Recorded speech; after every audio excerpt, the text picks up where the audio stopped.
I walk into the studio with my boy Byron, and we always like to have a chat before I get in here. And as some things are on my mind, and I'm ready to deliver what I think is important and what I think you need and what I need, because I can hear myself too. I also want to transform.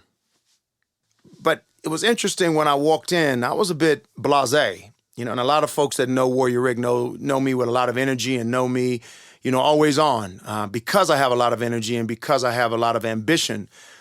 But I was just feeling a bit not myself, the monthly cycle of business and thinking about that flow, you know what I'm talking about, debits and credits and trying to get the finances together. And also looking at the second half of the year and trying to figure out, how we get ready for 2020. And I just love what my producer Byron said. He said, yeah, man, you got to be in the present. It's like, okay, there's an echo in here. That's what I typically say, show up, warriors, right? Be present, be right here. And I realize that I share that with you often. I say that very often to folks, be present, be in the present. It's a strategy, it's a solution. But what if when you're in the present, you still feel blasé? I want to chat to you about how presence can be a very lonely place. If you survive this, you can do anything. Yes, sir. The more you hate me, the more you learn to love me. Yes, sir. Let me see your war face.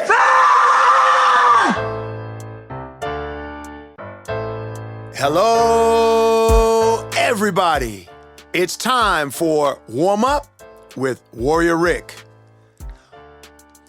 The incidence of suicide is exponentially higher in first world countries than third world countries. Third world countries preoccupy themselves with things like bread, milk, dodging bullets, maybe even dodging some beer bottles from time to time, but they're not concerning themselves with, getting out of luxurious cars and whether or not they have enough tuck money or if they've got a bigger house than their neighbor. They're all about survival every day. So they got something to live for. And something to live for comes from that space of gratitude, and it comes from goal setting, doesn't it? Because if your goal is to live every day, then you're definitely not going to try to kill yourself. Fascinating statistic. Presence. I always talk about presence, when it comes to, being present and being a present to the universe and being a present to someone. And that's what showing up is all about. And living in the present. Deepak Chopra in his book talks about ageless body, timeless mind. And to deal with anti-aging, you need to enjoy the present, not worry about deadlines. And that just makes you older. You age when you start thinking about the many deadlines you have, and the future is not promised to you. And if you belabor the past, then you're just not present. But what if you're not feeling it? What if you like I was this morning when I came into the studio, just that humdrum sort of feeling. Meditation sometimes, isn't even effective. You just get white noise and you're kind of stuck. That's reality, eh? Reality bites. It's a check that we need to do. And what I think is very, very important is, in terms of goal setting, is it's an opportunity now to really start using that short-term vision. So if your presence is blasé, if your presence is not, giving you what you need, the two things to look at are your goals and gratitude. So first, let's talk about goals. Goals are those things that you set in motion, whether it be, New Year's resolutions, or whether they be goals you set up, around your birthday or anytime. A goal you set this morning and said, you know what? I'm going to be kind to the people at work today, and I'm going to smile even if I don't feel like it. It's reminding yourself that presence isn't always happy. It's not always comfortable. It is oftentimes work.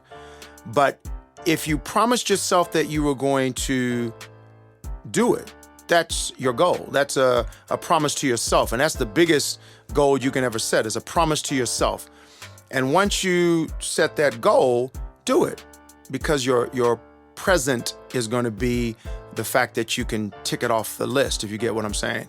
So you said you're going to be kind to your fellow employees, and if that's all you did that day, tick that box. That's a good way to get a little bit of dopamine and some serotonin that you otherwise wouldn't get. In terms of gratitude, and this is where it really hit me, is that we spoiled rotten. You know, I speak at schools all the time, and one of the biggest things I share with them is that you got dropped off, most of them, well, it depends on which school I'm talking to, but certainly at the private schools, you got dropped off at the front door in plush leather seats of a fancy car, with your uniform ironed and clean, and you know, you've got tuck money falling out your pocket, and you just advantaged. You know, you so advantaged you don't know what to do. You know, the lights are on, everything's working. You got a multitude and a myriad of choices in terms of what to eat and what type of sport you want to play. You just have so much. And that's when it's often difficult to be gracious.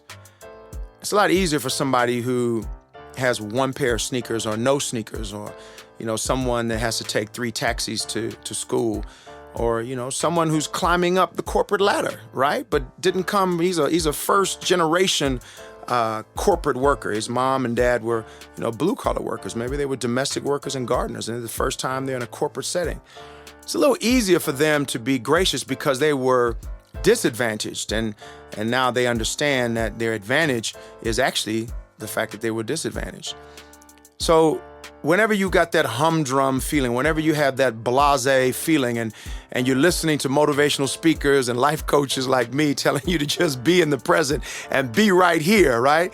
And you stare back at us and you give us that look, remember that what we're trying to remind you is that you need to stick to your goals, which is certainly the hard part, I get it, but also to be gracious. And that can be very difficult if you are advantaged.